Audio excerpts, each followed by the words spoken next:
Hello, everyone. Happy Saturday. Um, yeah, shout out to Sifa for the music on my intro. No Nightbot yet. I know he takes a while to get here. We'll give him a moment. Seeing why I seen that y'all had really high winds. It was like really windy earlier, and then it just started pouring down rain. It's been ugly here all day. But welcome in, everyone. Try to find everything. Everyone, I mean, I told you I'm all over the place. CNY, Mom First, Judy, Michael. I don't know if he's back yet, but he said he would be back. Sifa, Wisco. Hey, Missy.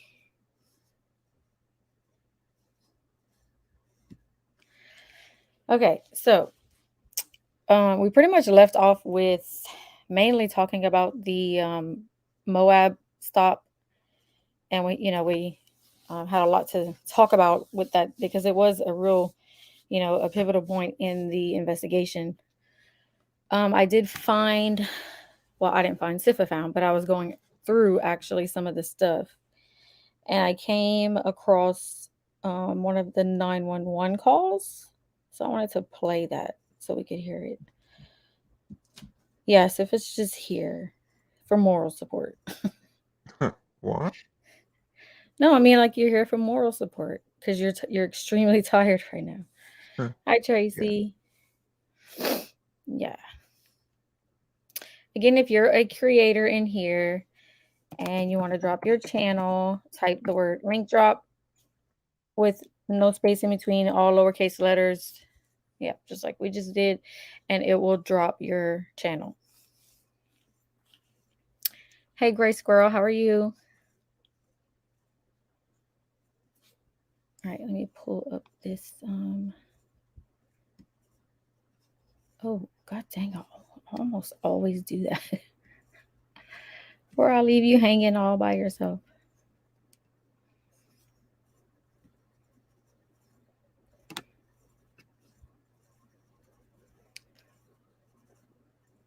Give me a minute, y'all. I'm setting it up. So I'll be ready to present it in just a second. Welcome back, Michael. Okay, so I would think that was not the victim statement that we read from Chris was different than this is the one that actually where he said that he slapped her. So that's why I'm not understanding why it automatically they assumed that at the end of everything, after everything unfolded and they listened and observed, they made Gabby the aggressor and Brian the victim. So yeah, I wanted to play that because when I came across it, I had never heard that 911 call. Okay, there's something else I wanted to debunk because I did see a creator recently make a video alluding to the fact that this was still a possibility, and I wanted to point this out. So do y'all remember at the same time that Gabby was missing, that Crystal and Kylan were also unalived at their campsite, not far away from where Gabby and them were? And a lot of speculation was going around that could it have been Brian Laundrie? Well, there was a press conference and I have it on my channel. It's a live I did, and it's Crystal and Kylan. And they go into detail about everything that happened, and they did identify the guy who was responsible, and it is this guy. So it was not Brian Laundrie. So for anybody who was out there still wondering about that, about Crystal and Kylan's murder, it was not Brian Laundrie. He has been ruled out. Yeah, and I forgot when that came out, but it was a while back. Right. Am I muted? Okay, no. I want to make sure I wasn't muted. So yeah, so as you can see, his name was listed as, I don't know how to say his last name, but it was this Adam guy, and he confessed to killing them. Um, and then he unalived himself. So just to put that out there, because I did, like I said, recently, maybe a week or so ago, I saw an article, a creator um, that was saying that maybe Brian Laundrie did, he was responsible for this, and he was not. It was this guy. So just wanted to debunk that and put out factual information about that. Anyone that might not have heard of it, like I have heard the updates about Crystal and Kylan, it was not Brian Laundrie. So yeah, it was a guy named Adam. Hey, Sophie.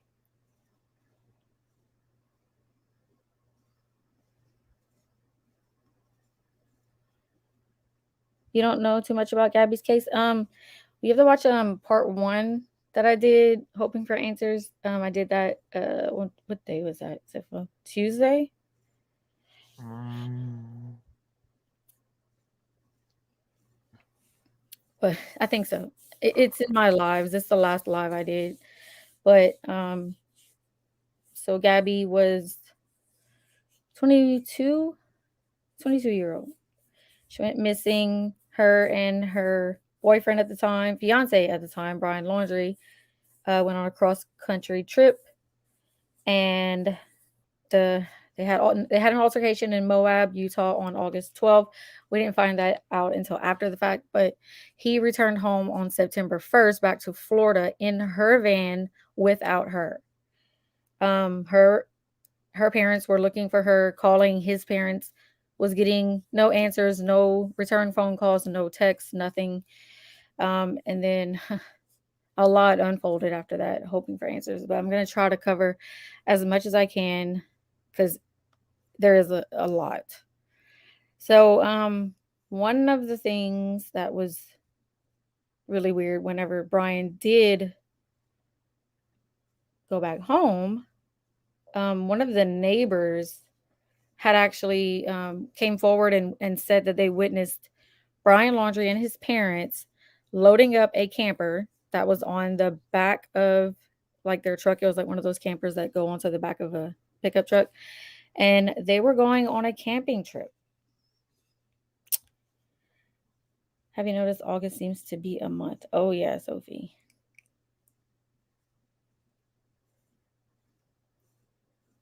Right, hoping for answers. And there are people out there that think he may still be alive. I mean, I'm kind of one of them. But if you read and watch the way it all unfolded on them finding him, like first of all, the search was very, very extensive, and they had so many resources, cadaver dogs and all that, and they could not find him. And then his parents one day are like, "Hey, we want to go look." And they walk into the reserve and go straight to his his belongings. And it was just, it was too coincidental in my opinion.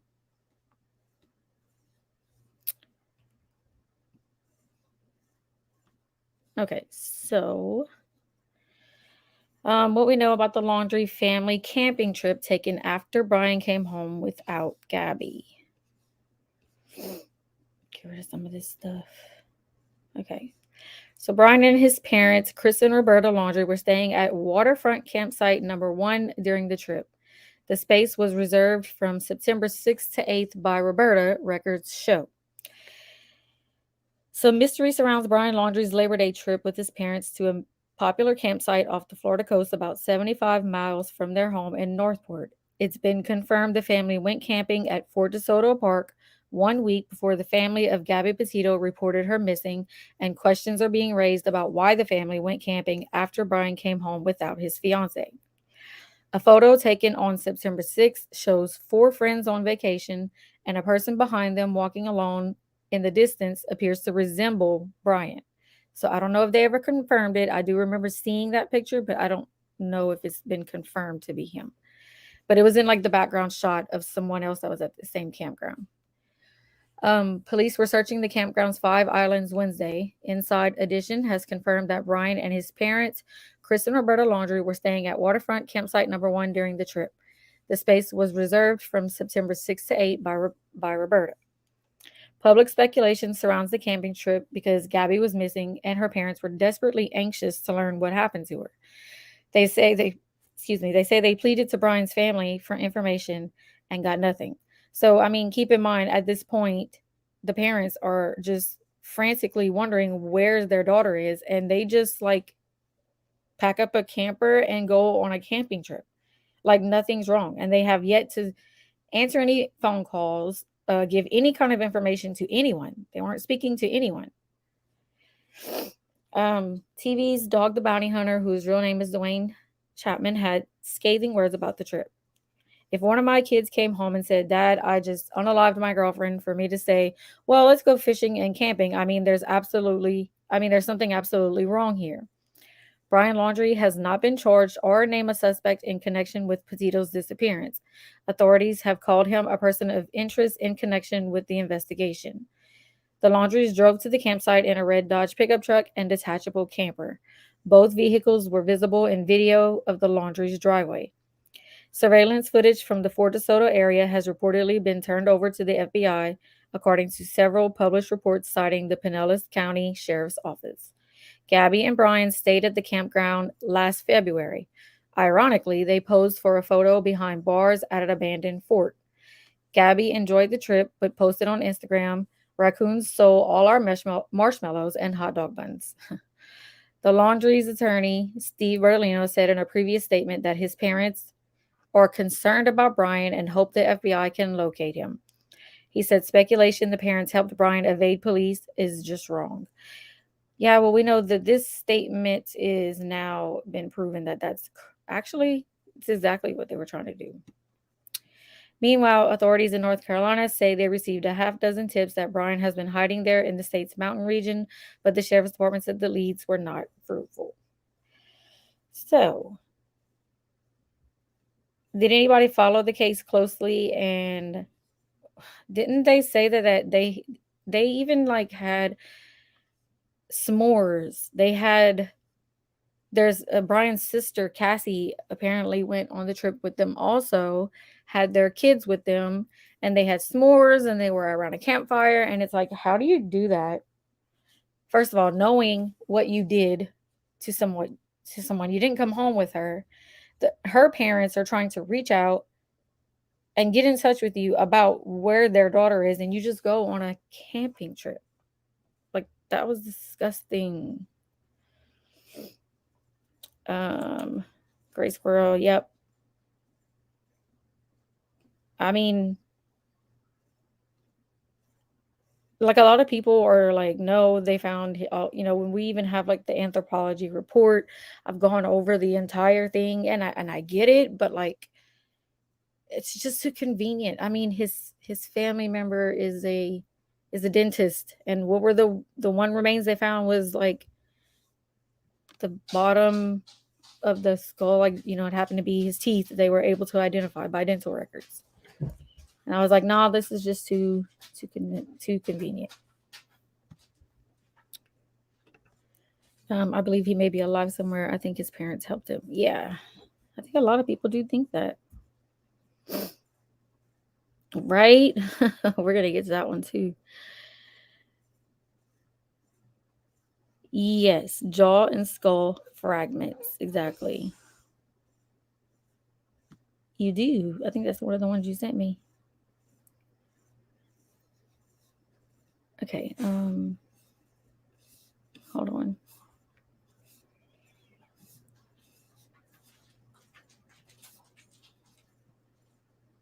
Okay. Let me pull this one up because it's gonna kind of pick up where we left off.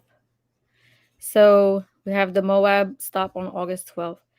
So August 17th, Brian Laundrie returns to Florida. According to Brian's sister Cassie, he visited her in the company of their parents on August 7th at her home. So when he did fly home for that 5 days or whatever it was, and he left Gabby back in Salt Lake City, he did return home and he did make a visit to his sister. August 19th is when Gabby uploaded her only YouTube video, and that's the one I played in my last live. August 21st, Dad orders Domino's pizza for Gabby. Gabby's father, Joseph Petito, tells Nancy Grace that he ordered his daughter a pizza from Domino's in Salt Lake City because Gabby was having problems ordering herself. He said he FaceTimed with her and that she was eating the pizza. He makes it sound like she was in the Fairfield Inn and Suites in Salt Lake City at the time. So this part is what had me wondering, like, did he take her card with him? Did he take her, any kind of financial needs that she might have had? Like, why did she have issues? And it could just be that she was just having issues and she needed her dad. But I wonder, being that the narcissist that he is, if he really left her like stranded.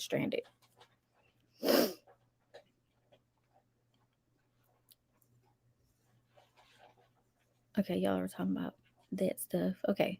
August 24th, Gabby is last seen in public at the SLC Fairfield Inn and Suites. So they confirmed that she stayed at this hotel near the Salt Lake City International Airport for more than one day. August 25th, she FaceTimes her mom for the last time. It's also the same day that her Instagram post was posted, which was really weird because it was a Halloween post in August. And a lot of people, I know, like the comment section was blowing up on her Instagram, that thought that at this point Brian had her phone, because like, why would you post, I don't know, it's just weird. Why would you post a Halloween post after everything else that she was posting was, like all the places they camped and hiked and all that stuff, and then a Halloween post came out in August. I mean, that's not that weird. It's not That's at the, only 2 at the months. time, right? But at the time it was weird because her mom and them hadn't even heard from her, and then this post came up, and then Mm, it was something different. She never used words really. If you go on her Instagram and you look at a lot of her posts, she uses usually just emojis most of the time. So after this post, this was the last one, but like there were several ones that were edited before, and then they were like drawn out long paragraphs, almost like he was in her Instagram and he was editing a lot of her stuff. So people did speculate on maybe maybe she wasn't meant to be found in October till October. mhm. Like Something. Yosemite. Hmm. Okay. Witness claims to have spotted the van at Jenny Lake inside Grand Teton National Park August 25th at around 5 p.m. Shannon Baker claims to have seen Gabby's white Ford Transit van in a parking area near Jenny Lake inside Grand Teton National Park. We drove through the Tetons and the only stop we made was at Jenny Lake.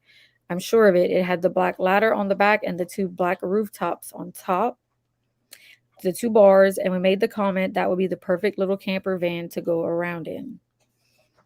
So there were possible other sightings after her last contact with her mom.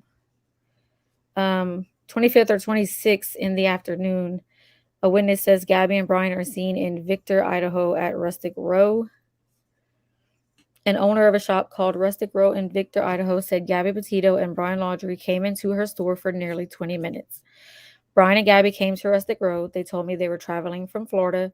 They had just been to Teton Park and they said they were interested in going to Yellowstone. And I told them they could go to the west entrance.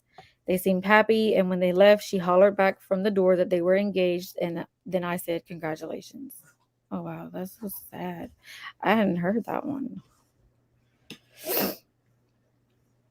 Jessica Schultz. I have this one written in my timeline too. Allegedly sees Brian Laundrie at the van at Spread Creek. And this picture just, oh, because if you remember when Brian Enton went out there and he crosses the creek, it just brings it all back. So this is at about 8:10 p.m. on the 26th. Jessica Schultz posted on her TikTok account that she saw Brian Laundrie parking his van in Spread Creek. She said he was alone and that she was paying attention because she is single. She saw the van parked there until the 29th. And keep in mind that they think the day that he unalived Gabby was August 27th. So August 26th, this is pretty late in the evening, 2 to 11:50 at night. Witness says Brian Laundrie was seen alone in Bullwinkles in West Yellowstone. Is that Montana? How far is that from where?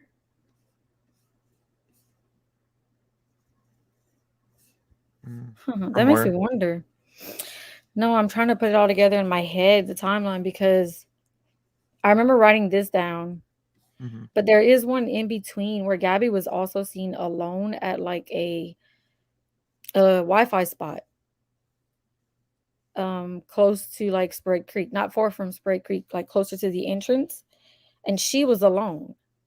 So it's like, did he leave her alone again? Because if I'm trying to figure out, on the 26th, he left her, and then he's seen alone here. Seems like he'd left her a lot, like alone.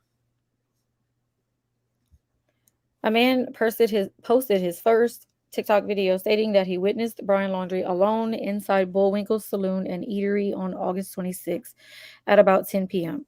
His TikTok video has since been taken down. There was a guy at the end of the bar that was just quiet. He was visibly bothered or mad, it looked like, when we came in, and I guess our conversation just irritated that fact. He said his name was Brian and that he was from New York. He didn't like that they were Southerners and Republicans. Wow. In the past few days, we've watched the news and realized that that was the guy. That was Brian, this girl's fiance. So they had a lot of sightings, a lot of people that came forward of sightings. Yeah, this is what I was talking about. So this is on the 27th.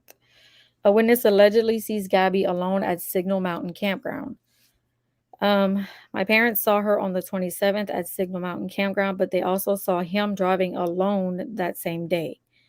Can you tell us more details about your parents seeing her on the 27th? I have been thinking about making a video to share what they saw. It may help to fill in the timeline for everyone trying to piece it together. So that's the witness that I was talking about.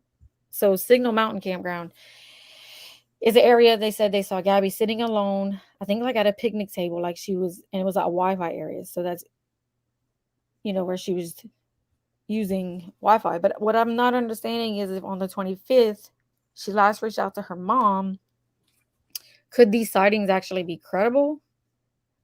Because this is actually the day they thought that he lived her. So that's what I'm saying. There's a lot that's probably going to come out that we just don't know. All right, I'm going to catch up on comments because I'm way behind. Hey, Kristen.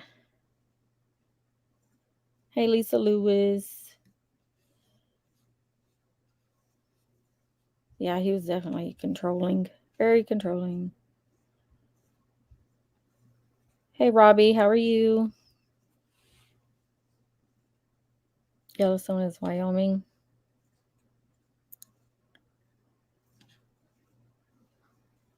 Yeah, I don't know. Like, I don't know. I'm not saying this timeline is 100% locked in. I do know that even from the notes that I have written down, there were a lot of possible sightings. But once we did find out more of the legal stuff that's come out, we do know that on the 27th is when they believe that he unalived her, because on the morning of the 28th is when he called Berlino and his parents to possibly tell them what he had done, obviously.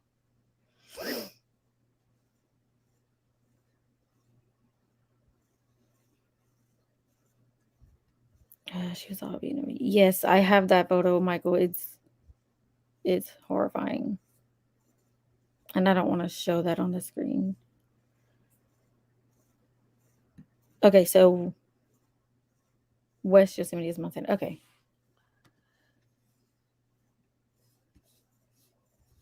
So 27th, witness says Brian explodes at Mary Piglet's. I think a lot of us remember this story. Hold on one second. Let me get my dog in here.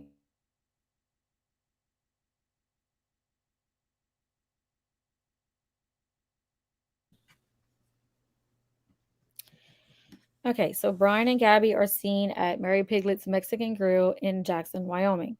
Brian was livid at the restaurant staff and is described as leaving and coming back inside multiple times to scream at staff.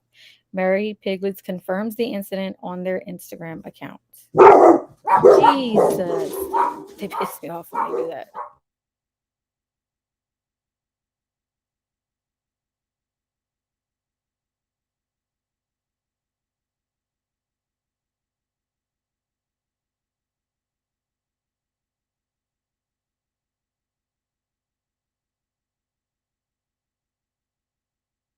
I'm still here, y'all. I'm waiting for my husband to walk in. That way my dogs can shut up.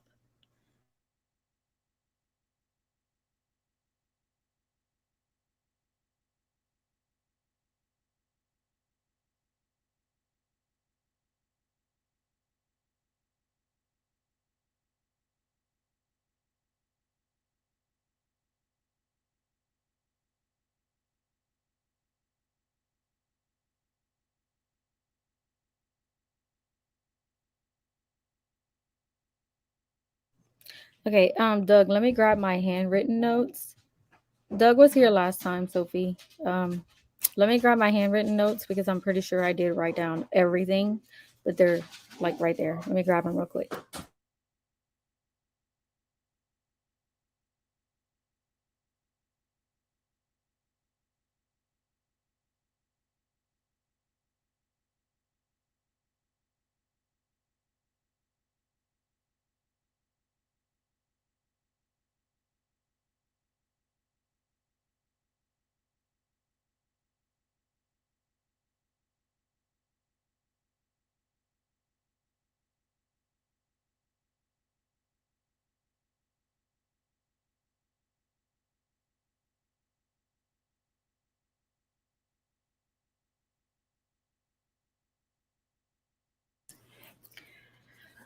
Okay, let me see.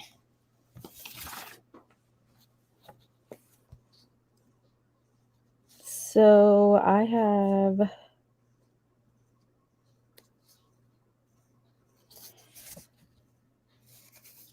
I'll just start like on 8/24. The couple checked out of the hotel in Salt Lake City.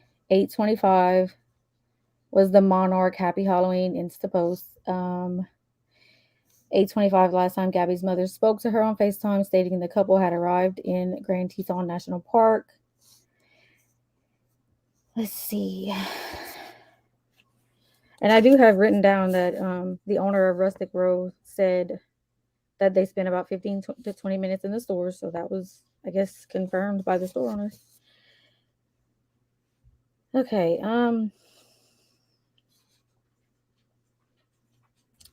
Okay, 8/26. So it was by a TikTok user, and she claims that her parents saw Gabby alone in the evening of the 26th at the Wi-Fi deck store showers of Signal Mountain Campground between 9 and 10 p.m. Doug.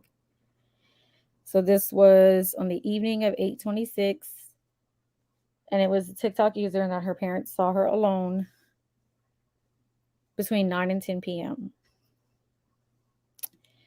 Do you think he was drinking or doing drugs? Any evidence of that, of this? I'm not sure, but it makes me wonder with the guy here, where was it?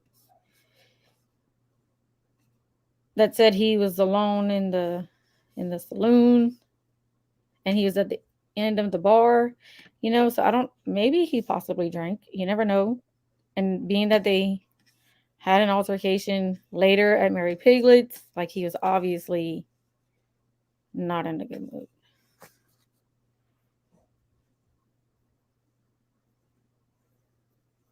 And so I have extra things in here that I had written down that I had got online.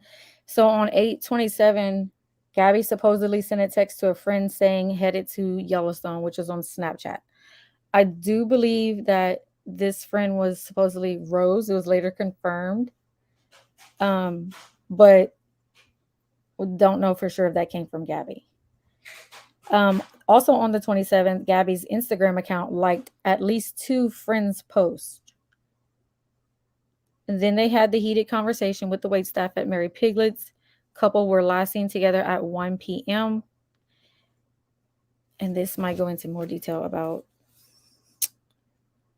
Do you guys remember the text 8:27 that was sent from Gabby's phone to her mom that said, "Can you help Stan?" Text from Gabby to Gabby's mom. That was weird because I think her grandfather's name is Stan. So Brian made a mistake and sent it from the wrong phone or something. It's so much confusion. But this is one of the most important parts because these they're like a vlogger and they travel. Red, White, and Bethune spotted the white Ford Transit van in the camping area in the Bridger Teton National Forest on camera. I think I have a video for that, so let me grab that real quick.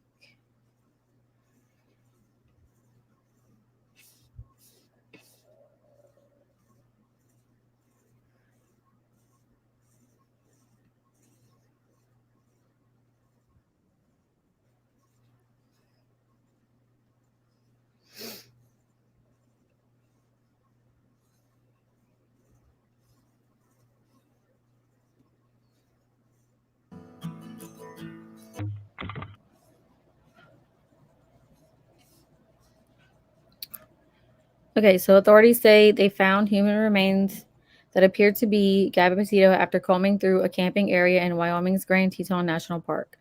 Petito, 22, a blogger, went missing while on a cross-country trip with her fiancé, Brian Laundrie, 23.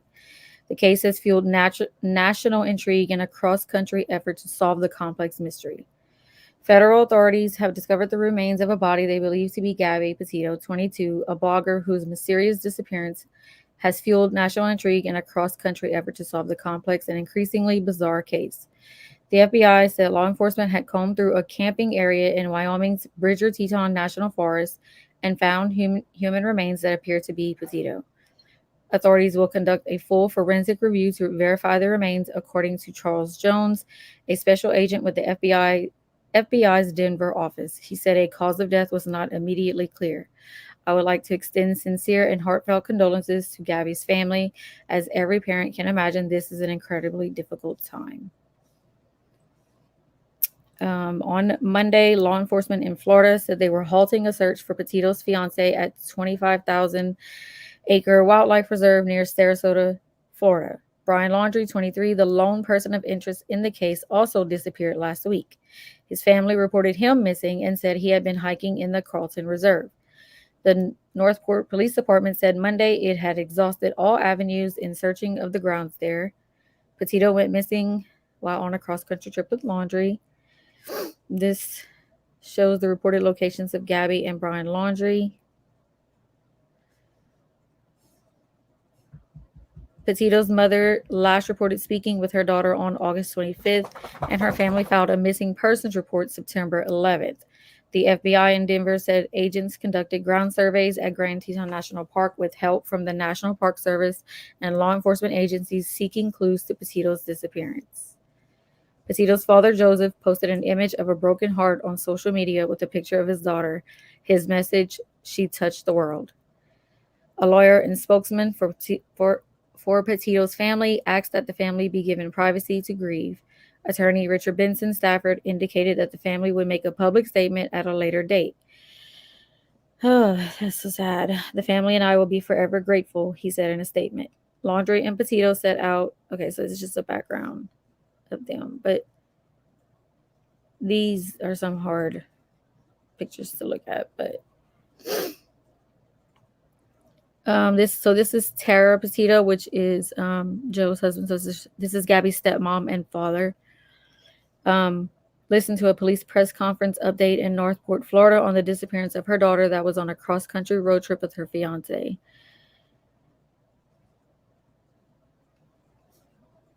How did I? Okay, right here. And these are just some of the pictures of like the press conference. I never saw this before. This was a stop sign in Northport where they put, "Where is she?"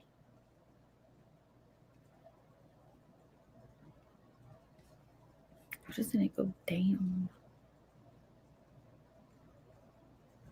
This is after they confiscated the van and it was in FBI's um, possession. Uh, Whoever was asking, was it Doug or Gray? So this is what I mean. They did set up their tent sometimes for camping.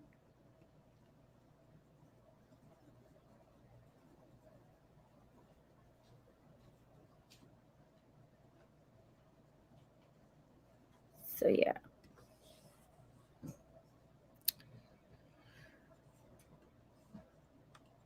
Okay. Um, yeah, she was very pretty. This is why he did himself in, last words, so to speak. Yeah, and we have his little notebook that we can go over too of his story. It doesn't match. You just realized you went to the Grand. You know what's weird? The year before in 2020, I actually saw the Grand Tetons. I was in Idaho, and we went over to the Wyoming side, and I got to see like the peaks of the Grand Tetons. We were right outside of it. So weird, like hindsight. Kristen, I want to show this. He was so mad at Mary Piglets that I think things got even more out of hand that night, and he took it out on her. Yeah, and yeah, he did make a big mistake on that text, and that's the text that said,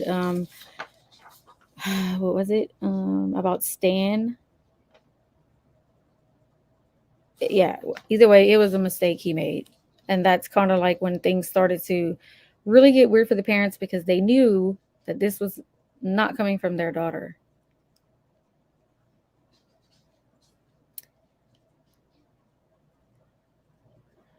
Kylie Rodney may be connected in the Gabby Petito Foundation for donation. What do you mean, Sophie? Um, let's see. Hold on. All right.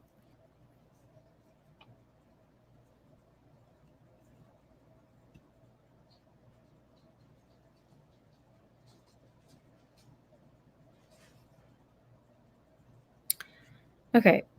So, why wasn't Brian Laundrie detained after Gabby Petito went missing? Police should have kept track of him. Kept track of him. So they were still searching for him. Just kind of gives more of a replay of what we went over. They reported him missing just days after Petito's family reported her missing. So they reported him missing September 17th, I do believe. All right. Okay, so this is after they did come out with her manner of death, which was ruled a suicide. I'm sorry, homicide. Why do I always read that word wrong? Homicide.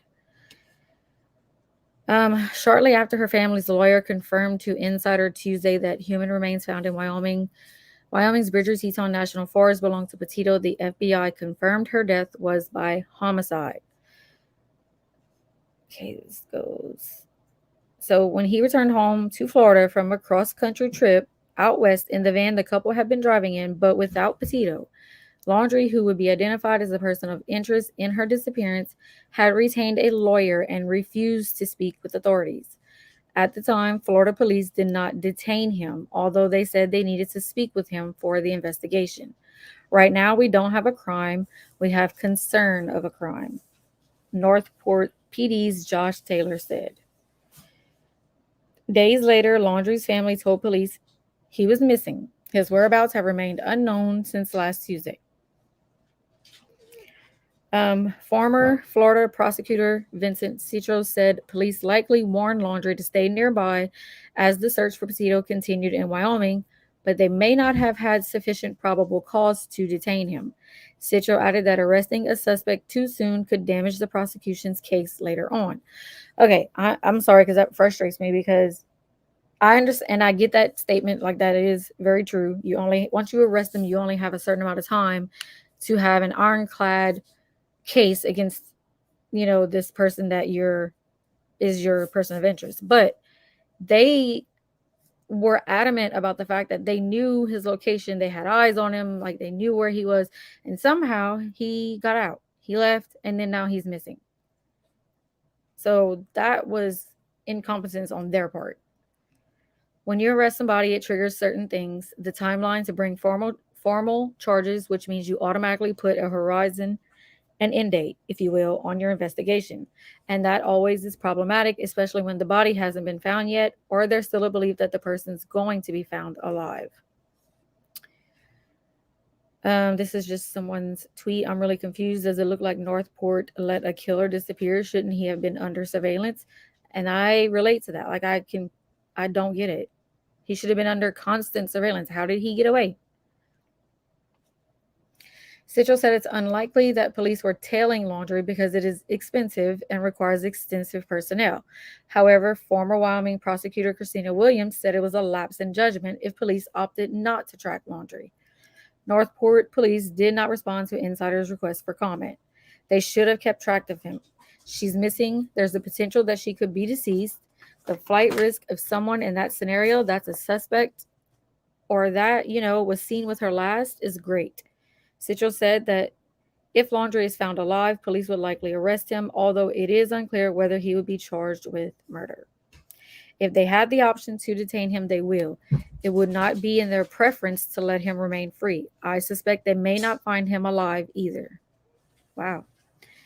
The scale of the area being scoured for Laundrie, the Carlton Reserve in Florida, covers about 80 miles of hiking trails, most of which are currently flooded, and is reportedly home to alligators, snakes, and panthers. Police said Laundrie could potentially hide out in the wildlife reserve for months. His parents, who said Laundrie had gone hiking and did not return, were reportedly escorted out of their home on Monday as the FBI raided and declared it a crime scene. Citro said prosecutors likely wouldn't charge Laundrie's parents, who declined to make Brian available to speak with police earlier in the investigation unless they have really good evidence that they did something. These are his parents, Citro said, whether they knew what he had done, what they knew, what he had said to them, who they believed, all make those things a little hairy for prosecution. Well, we now know that there is a civil suit against the Laundries and the lawyers, so it's going to be very interesting to see what comes out of that. Williams said if Laundrie is found deceased, the entire case would likely come to a close unless the Petito family pursues a civil suit. I would guess that would be the end of it, Williams told Insider, and unfortunately, no one sees any justice in that scenario.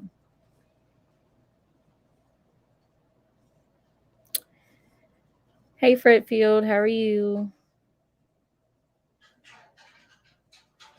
Um, Liars will always make mistakes. That's a fact. Hi, Megs. Missing people are not Ellie's forte. It never has been. Yeah, right? It's possible her parents got justice. I don't know, just saying, maybe. Well, that's the thing. They are the one thing that they never stop doing, which is admirable and amazing to see, is that they've never stopped fighting. They continue to fight. They've always been fighting. They were always in the public's eye. They were always making public statements. Um, they were tweeting all the time. They still do. They never stopped fighting. They haven't stopped. And I think that's amazing. Sifa, do you remember the name of that article you sent me with all the pictures of when the FBI and all that got to his house?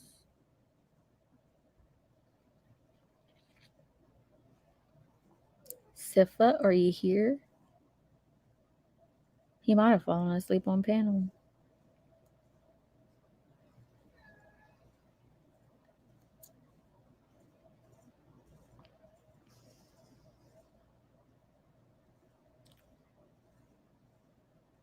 Hold on, y'all. Just give me a second.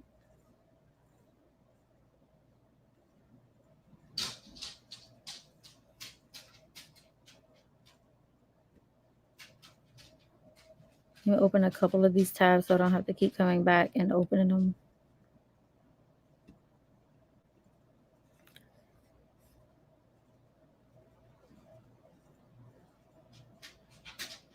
Okay. Had to get rid of some tabs too. Okay. Um, FBI searched Brian Laundrie's Mustang after he abandoned it in Florida Nature Reserve before going missing. Agents searched parents' crime scene home ahead of autopsy on Gabby Petito's body found at Wyoming campsite. Yeah, this is the one he had sent me. So this shows that when FBI got to their home and removed them from their home so they could go inside and take what they needed to. This right here is the site where they found Gabby. All right, so FBI agents stormed the Northport, Florida home of the family of person of interest Brian Laundrie on Monday and hauled away his parents while declaring the area a crime scene. Agents impounded Brian Laundrie's Ford Mustang, which his family found abandoned last week near a nature reserve.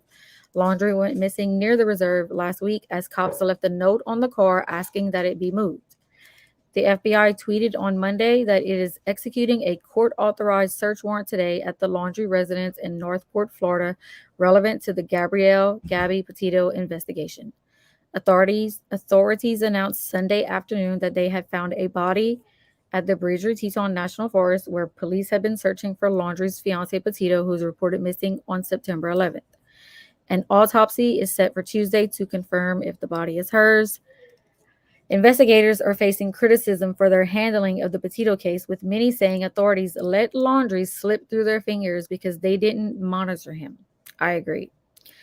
Forensic investigators warn that authorities are in a race against time as the long exposure to the elements could cause the body to decompose, making it more difficult to determine exactly how she died.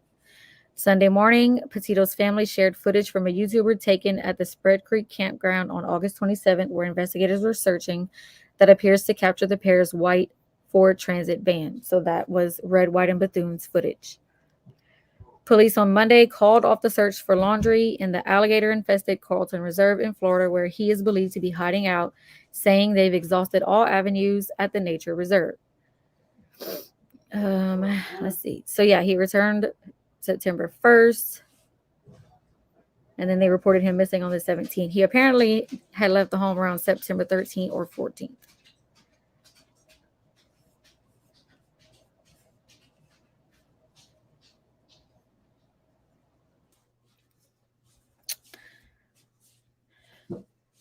So yeah, it was just frustrating. And then the way that she passed, it's a very intimate, a very up close and personal way of unaliving someone. And I mean, like how can you do that? Yeah, he could probably get sued for that. For which part was go? The coroner for saying that, or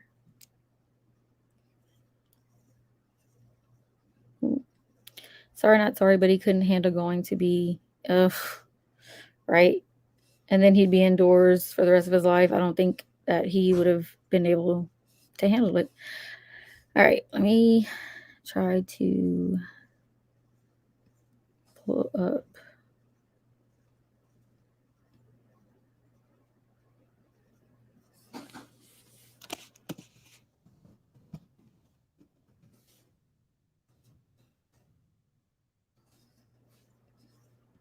Okay, I'm going to pull up these.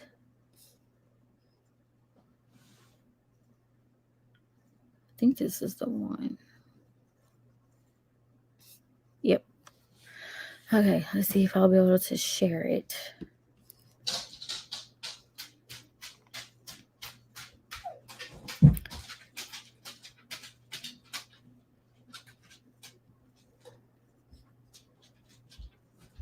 Okay, so these were the notes. This was in the notebook that was found in the dry bag when they located Brian Laundrie. This was his account of what happened to Gabby. This first page is really hard to read. but I'm gonna try my best. Sifa, you might have to highlight comments if I miss any. All right, so he starts off writing to Gabby. I wish I was right at your side. I wish I could be talking to you right now. I'd be going through every morning, every memory we made, getting even more excited for the future. But gosh, this is so hard. Um, okay, I have a transcript somewhere together. Okay, so he talks about like their memories together. Um, whenever I got to go hiking every holiday. Um, I don't know this. Okay, and he names her brother's name right here. Um, he likes to go over their photos. It is why I recall great. Okay, this is really hard. Let me try to find the transcript for it because that's really hard to read.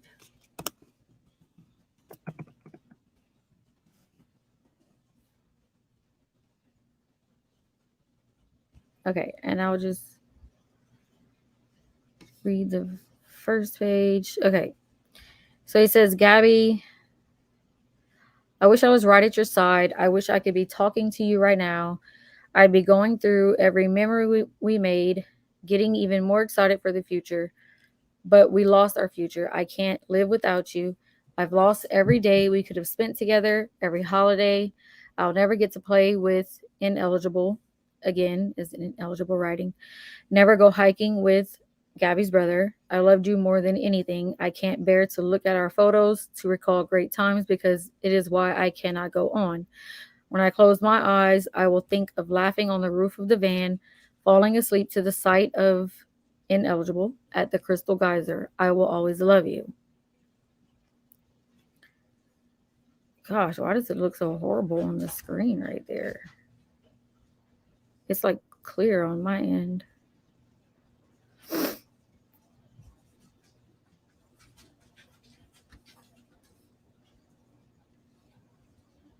How does that look? Yeah, so I'll still read the transcript to kind of give y'all an idea.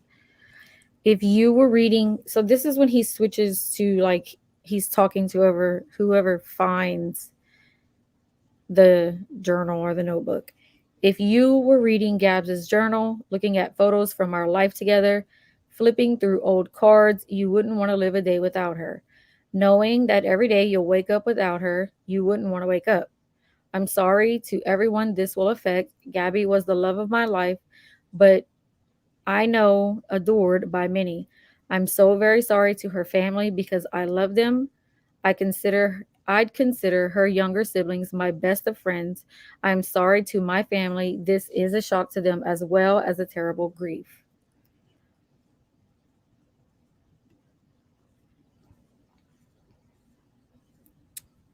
All right, let me go to the next one.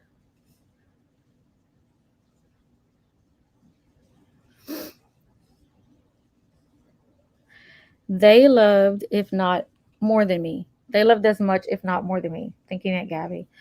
A new daughter to my mother. That statement makes me sick. An aunt to my nephews. Please do not make this harder for them. This occurred as an unexpected tragedy. Trigger warning in chat if you don't mind. Anyone can do the command. So this is his ally, his story of what happened. Rushing back to our car, trying to cross the streams, and I think it meant of the name of the creek before it got too dark to see, too cold. I hear a splash and a scream. I could barely see. I couldn't find her for a moment. Shouted her name. I found her breathing heavily, gasping. She was freezing cold. The blazing hot national parks in Utah.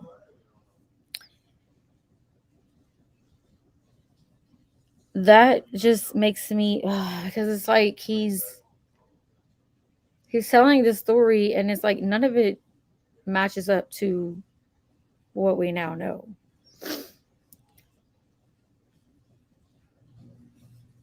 Okay, I'm catching up on comments real quick.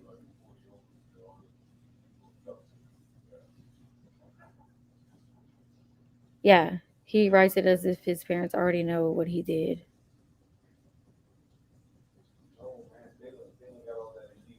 I just did you in, but let me address this letter to you, Gabby. Right?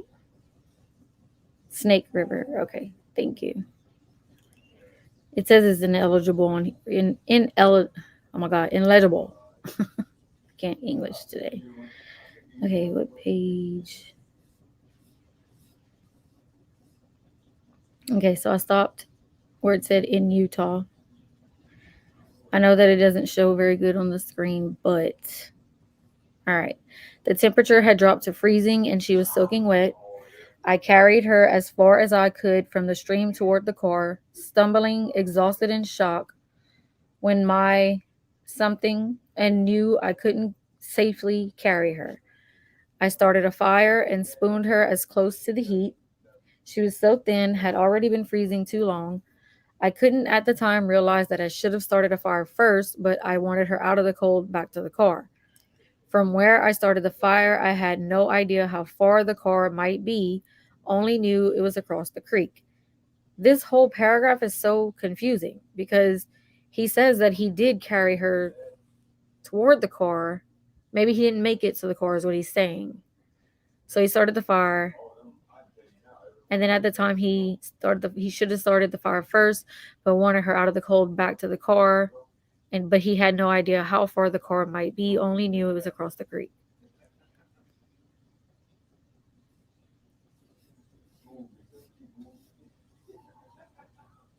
And this is where it leaves off. When I pulled Gabby out of the water, she couldn't tell me what hurt. She had a small bump on her forehead that eventually got larger. Her feet hurt, her wrist hurt, but she was freezing, shaking violently.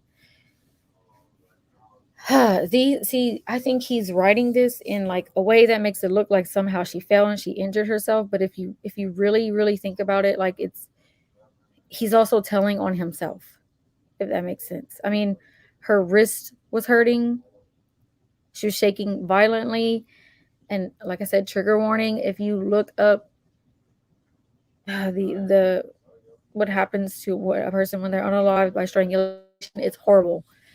It's horrible, and it explains these things. The shaking violently. That while carrying her, she continually made sounds of pain. Laying next to her, she said little, gasping between violent shakes, gasping in pain, begging for an end to her pain. She would fall asleep, and I would shake her awake, fearing she shouldn't close her eyes if she had a concussion. She would wake up in pain, start her whole painful cycle again, furious that I was the one waking her. She wouldn't let me trot across the creek. Thought, like me, that the fire would go out in her sleep and she'd freeze. I don't know the extent of Gabby's injuries, only that she was in extreme pain. I ended her life. I thought it was merciful, that it is what she wanted, but I see now all the mistakes I made. I panicked, I was in shock, but from the moment I decided, took away her pain, I knew I couldn't go on without her.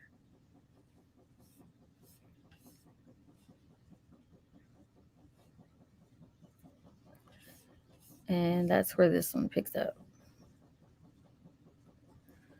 I rushed home to spend any time I had left with my family. I wanted to drive north and let, I don't know if these, he names two people, or let one of them unalive him, but I wouldn't want them to spend time in jail over my mistake, even though I'm sure they would have liked to. I am ending my life not because of a fear of punishment, but rather because I can't stand to live another day without her. I've lost our whole future together, every moment we could have shared. I'm sorry for everyone's loss. Please do not make life harder for my family. They lost a son and a daughter. No, she was not their daughter. The most wonderful girl in the world, Gabby, I'm sorry. I've killed myself by this creek in the hopes that animals may tear me apart, that it may make some of her family happy. Please pick up all of my things. Gabby hated people who litter. After the notebook contents were released by the laundry's family's attorney, an attorney for Gabby Petito's parents released the following statement. I'm shocked that within 30 minutes of the time we left the FBI office, the notebook was released. Neither neither myself nor Joe or Nicole released that from the notebook. And so it was like, I mean, immediately. He immediately released it. Like he couldn't wait to get that out there. And it's almost like he was like, yeah, prove that this is why you did it. It was a mercy kill. No. It's disgusting the way he describes it, and no. I don't buy it.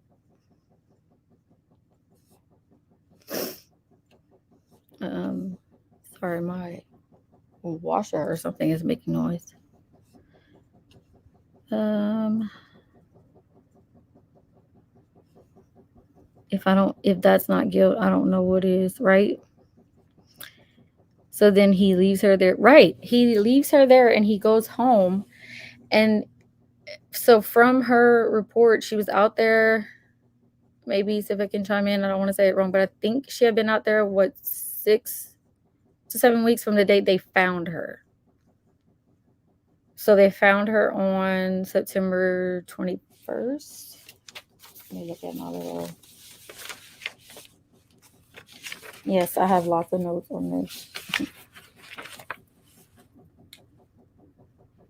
Um, Maybe the 20th.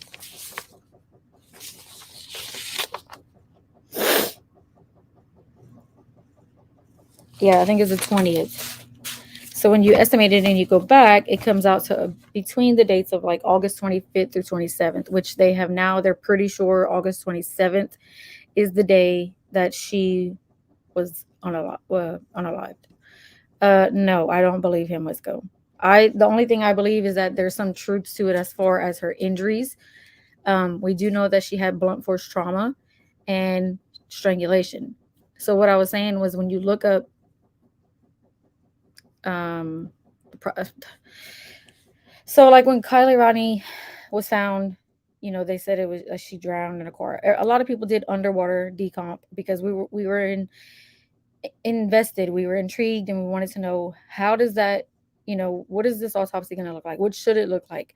What is underwater decomp? How long does it take? So I did the same thing for strangulation, and the body shakes violently. So I think a lot of what he's saying in his letter is exactly what he saw, but he put his own spin on it. He put his own narrative on it. If she was in such pain, get real sounds stupid. His reasons. Yeah. Yep. It is. Exactly. He just says that she was in pain. So it's like, why was she in pain? And now that we know that she did have blunt force trauma, I mean, either someone in my last live said that maybe he did, and they got in an argument and he pushed her and she fell and hit her head on a rock. But I mean, to go on and do what he did, why not get help? Why not bring her to the nearest hospital if that happened? Why go on to strangle her? That is an intimate, up close and personal way of killing someone. Does anyone else think that someone else wrote this? Did anybody compare the handwriting? They did have handwriting analysis on it. I do believe that they said it was. Let's see. I'll look it up for you. Analysis. I remember people talking about it and speculating it.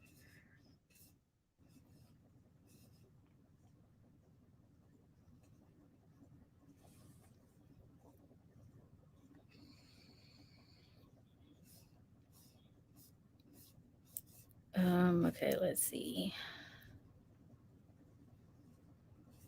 I found something, but let me see when they talk about that.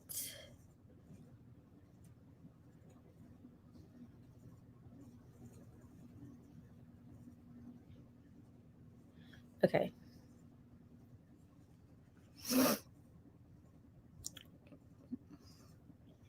If he loved her like he says in the notes, why did he call to let someone know where she was? Then her parents wouldn't have gone through so much. Exactly. And he called the lawyer immediately the next morning and his parents. Like there's a paper trail, there's records of that. Like he did make those phone calls. And then the lawyer even came out and said, "We hope that she's found safe and brought home," when he knew already what had happened to her. It's disgusting. Right, hoping for answers. You get them help. You don't go on to do what he did. Like that's purpose. I'm sorry. And then he makes it seem like that's what she wanted. It was mercy. No, his dry bag.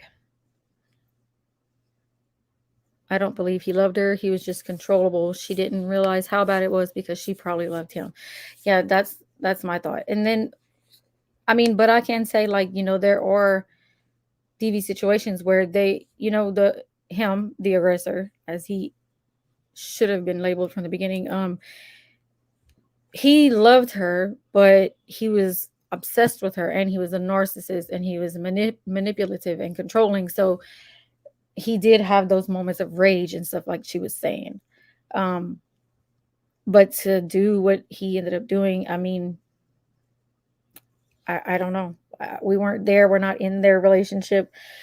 We can't make that judgment call. I don't know, but it's just for him to do it the way he did. It's horrible.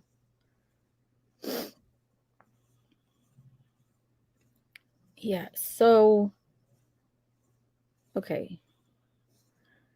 So we do know that they had a huge, extensive search into the reserve for Brian Laundrie.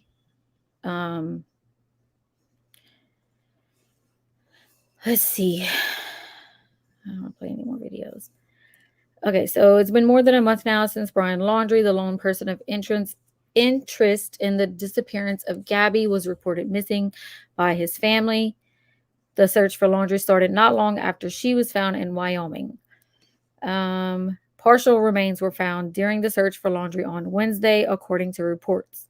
This is a timeline of what we know. So this we already went through. This is one. Okay, so he did when he returned home. We do know on the 4th he gets a new phone. Laundrie purchased a new phone and opened an account with AT&T on September 4th, according to family attorney Stephen Bertolino. When asked if Laundrie had a phone while traveling out west with Petito, Bertolino told 8 on Your Side he didn't know. So he got a new phone on the 4th. The 6th was their camping trip. They left on the 6th. They only stayed for one night and they all left the park together. September 11th, Petito was reported missing and police visit the Laundrie home. September 12th, Laundrie talks to attorney. So Stephen Bertolino said he spoke with Laundrie on September 12th. I can tell you I last spoke to him September 13th and I spoke to him September 12th. Beyond that, there's nothing further I'm going to add.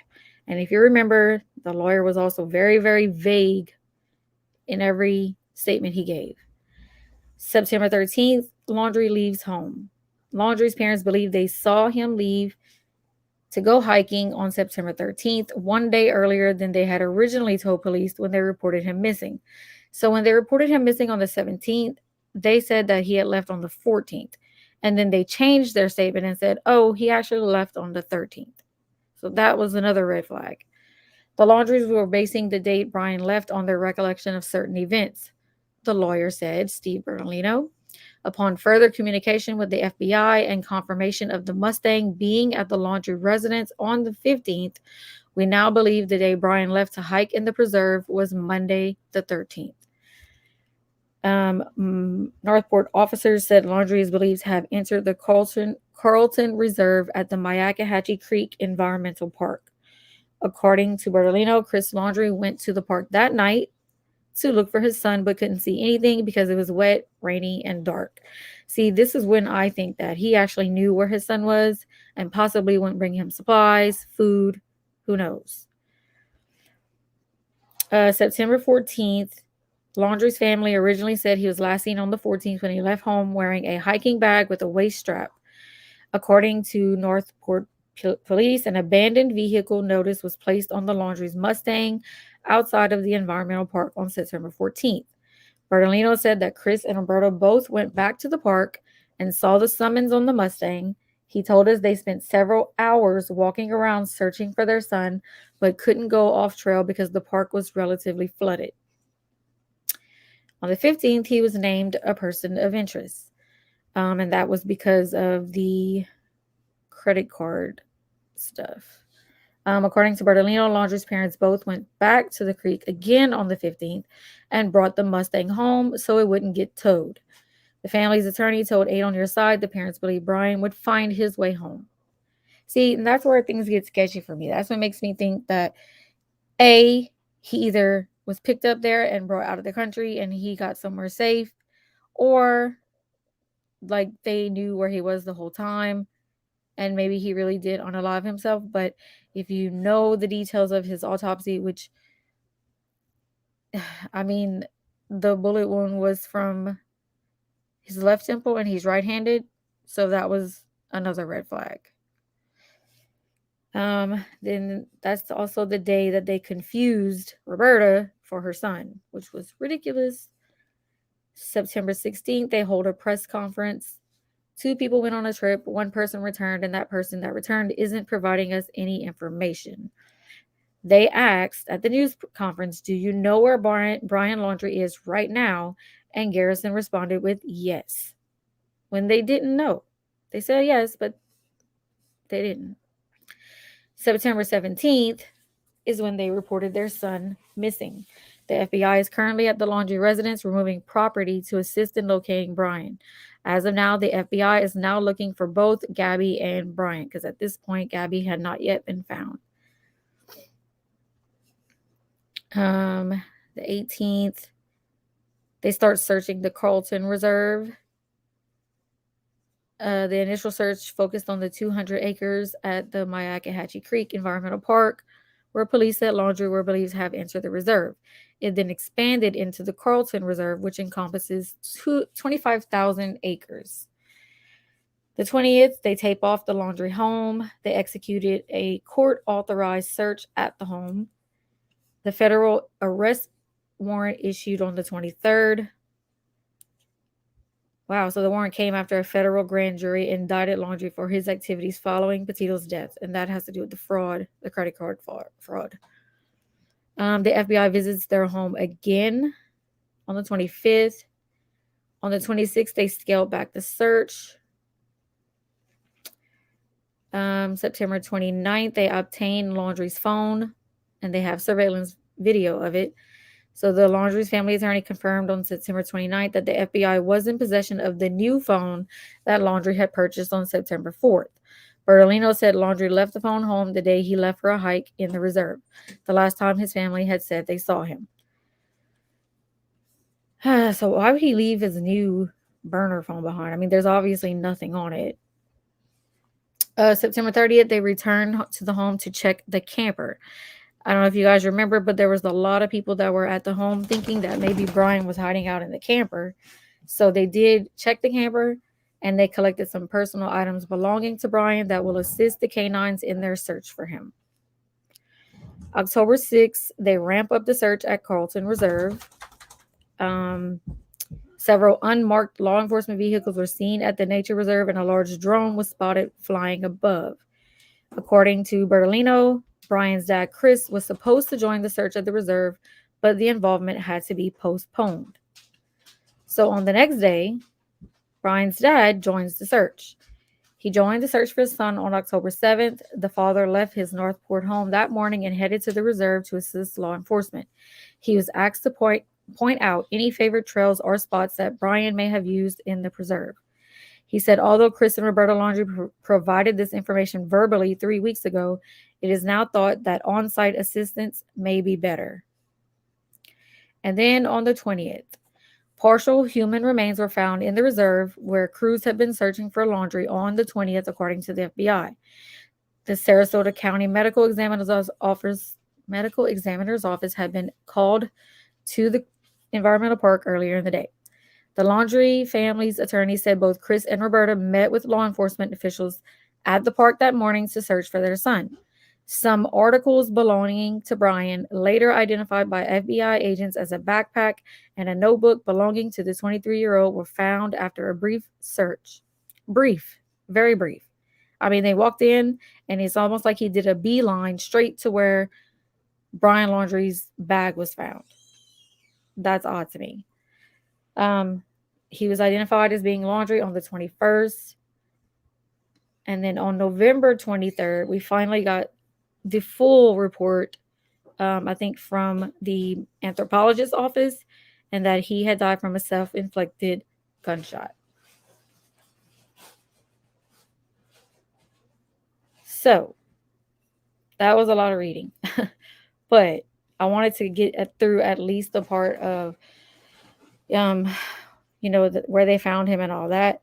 Sifa, if you want on since you're like the document guy, you can put, or you said you already did maybe, but the autopsy and the anthropologist report on your channel for people to see.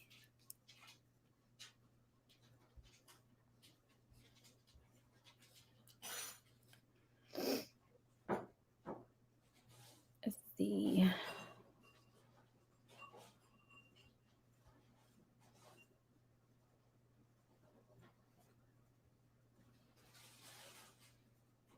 Yeah, they do always scale back searches. And what I don't understand is that they searched for like 3 weeks out there with cadaver dogs, and it's like, how did they miss that? And then the dad decides to wake up one morning and he goes out there and he does a beeline for exactly where the bag was.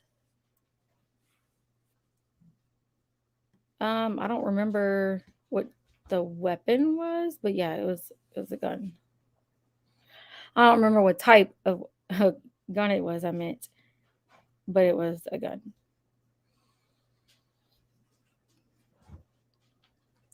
Okay, so following all this, I'm just going to sum it up to say the Petitos did successfully sue the family for Brian's estate, which was worth 300 million, I think they got back. So they filed that suit against his estate, and they did win that one. 3 million, not 300 million. My bad.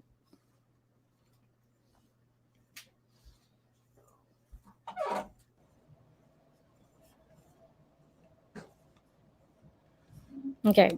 So yeah, they were awarded 3 million in a lawsuit against Brian Laundrie's parents. In its wrongful death lawsuit against the parents of Brian Laundrie. Okay, so it wasn't his estate. That was my mistake. So it was against the parents. The Petito family lost their daughter, and they were also denied the opportunity to confront her killer. No amount of money is sufficient to compensate the Petito family for the loss of their daughter, Gabby, at the hands of Brian Laundrie. In a prepared statement, Riley said Thursday, and Riley is for the Petitos, that the $3 million is an arbitrary number, but whatever monies they do receive will help Gabby's family in their endeavors with the Gabby Petito Foundation. According to the statement, the family hopes to use their personal tragedy to support located missing persons and provide aid to organizations that assist victims of domestic violence.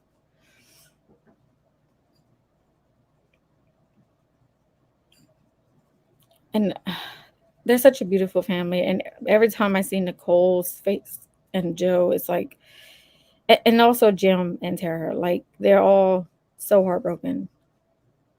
The final judgment comes months after Joseph Petito and Nicole Schmidt filed a civil suit in Sarasota County where Christopher and Roberta Laundrie live.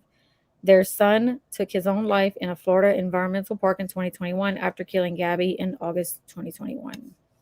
Can't stand seeing pictures of them together. Okay, and this just goes over a timeline, but they did win that.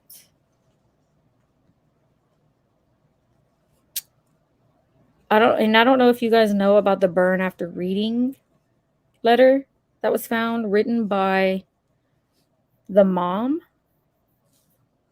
of Brian Laundrie. So it was a letter that came out after the notebook confession. There was a letter that was found in the discovery process. It makes references to a shovel, burying a body, and helping Brian get out of prison. The request certainly would also include the note that Roberta Laundrie wrote to Brian Laundrie, in which she offered to bring a shovel to help bury the body. That is disgusting.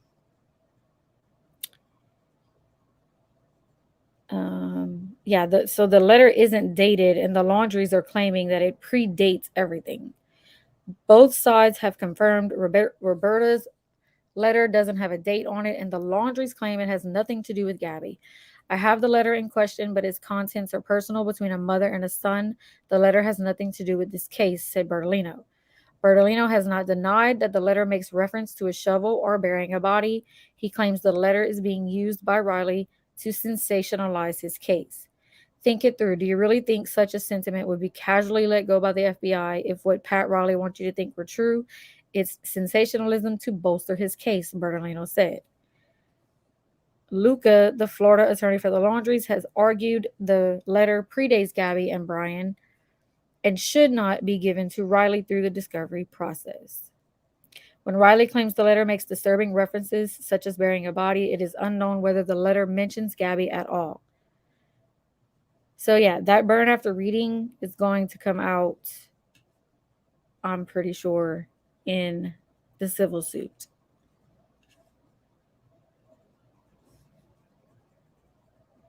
And then I'll drop this link too if you guys want to read about more about this letter.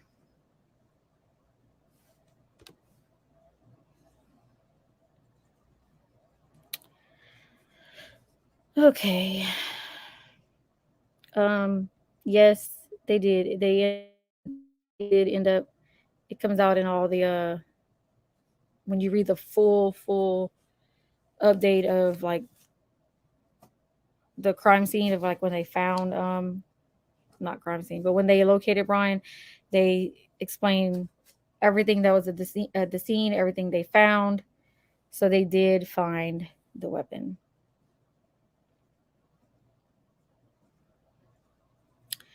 So anyway, so as of right now, where we stand is that there is a civil suit against the Laundries.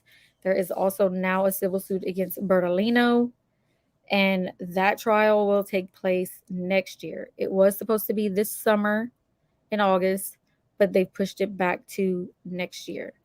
So I, of course, will always be following this case. And if anything else new comes out, I usually find it first on Twitter. So I'd probably put it on my community post. But I just wanted to talk about Gabby. And if anybody wants to jump on panel, has any thoughts, theories, anything they want to talk about or speak on Gabby, you're more than welcome. Just let me know and I'll drop the link. And if not, I will go ahead and end the live, but I wouldn't mind anyone coming up to speak on Gabby. Gabby's case was like Kylie's mine. Kylie's case is on a whole other level, though I can't explain it, but they both are equally important to me.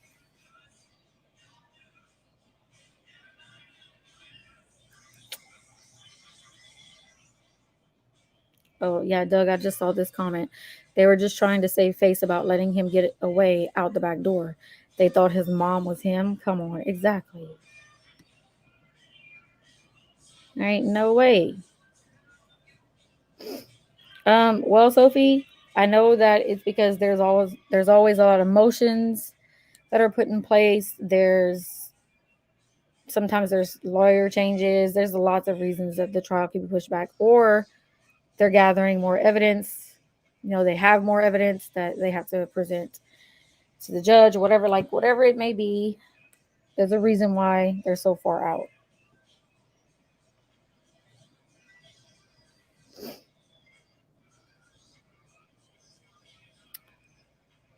All right. Sifa, are you still here? Mm, Mm.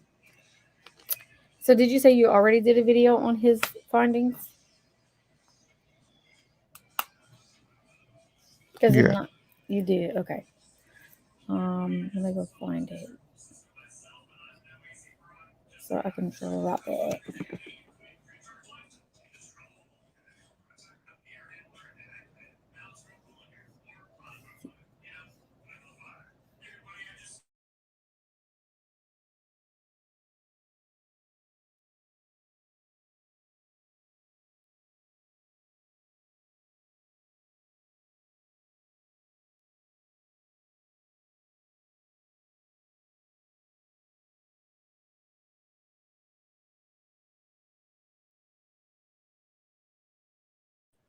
I'm looking for it.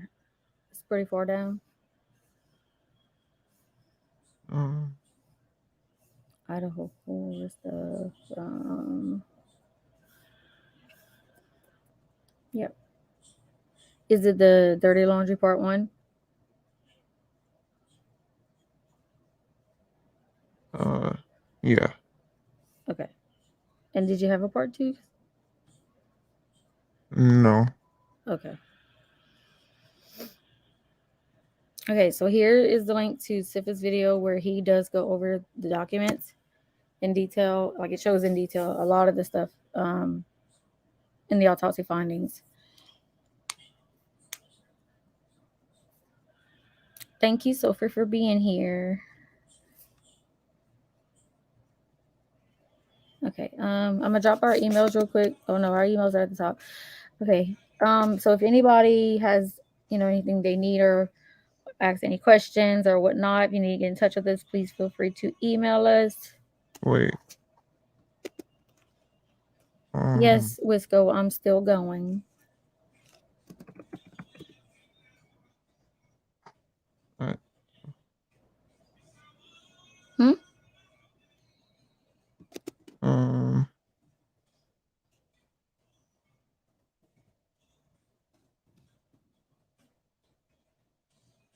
I think maybe it was,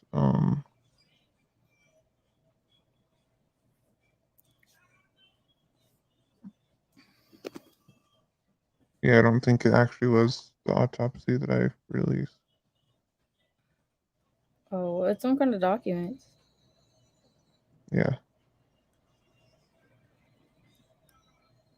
Um, Sorry. no, you're I good. fell asleep, so So you did fall asleep. a few times. I knew Um, you would. It would catch up to you eventually. so I'm like kind of half asleep right now. It's okay. Um, Well, how about this? If anybody would like to see those, they can send you an email. yeah, No? Yeah? yeah, that's Okay. fine. Yeah, this one is, It's not tonight because he might not get to it tonight. I can't even fucking think. But it's very, very detailed. Like, I will say that because I went through the entire document and it was like hours that we were looking up everything. I mean, when they talk about how they did the, what do you call it? The recreation of his, all the bone fragments and stuff. I Hmm. was looking up what each bone was, and I mean, I was just like in detail, like because I don't understand it. Like I don't know. I have a hard time still believing that it was him. That's just me. But yeah, feel free to email Sifa. We have that, and you know, just keep their family in your prayers. They're a very strong family. I commend them for everything that they're doing. And justice for Gabby, y'all. Thank y'all for being here. Thank y'all for being patient. I know it's been a lot. There's probably so much that I wasn't able to cover, but there's a lot out there. So if you have any questions about anything I covered or like heard the timelines, there's many different timelines. Um, but yeah, I hope you all have a great Saturday evening, a great Sunday. Thank you, Sifa. Please get some sleep. Hmm. All right. Thank you, chat. Love you guys. Have a good one. Justice for Gabby.